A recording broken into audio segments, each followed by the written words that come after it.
భగవద్గీత విశ్వ మానవాళి కోసం. ద్వితీయోధ్యాయః. దేహి నిత్యమవధ్యోయం దేహేన సర్వస్య భారత తస్మాత్ సర్వాణి భూతాని నత్యం శోచితుమర్హసి.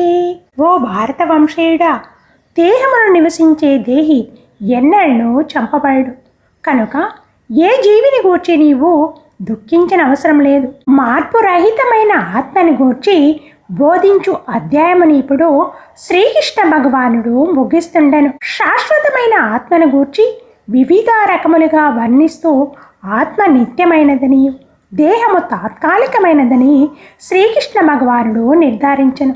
కనుక పితామహుడైన భీష్ముడు మరియు గురువు అయిన ద్రోణుడు యుద్ధములో మరణింతురనే భయముతో క్షత్రియుడైన అర్జునుడు యుద్ధమును విడవరాదు.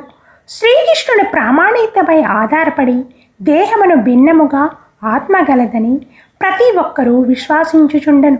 అంతేకాని ఆత్మ అనేది లేకపోవుట లేక రసాయన వస్తువుల పరస్పర కలయికతో ఏర్పడు ఒకానొక స్థితిలో జీవము పుట్టునని భావించరాదు. ఆత్మ నిత్యమైనను హింస ఎన్నటికి ప్రోత్సాహకరము కాదు. కానీ యుద్ధ సమయంలో దాని నిజమైన అవసరము ఏర్పడినప్పుడు దానిని ఏమాత్రము త్యాజింపరాదు.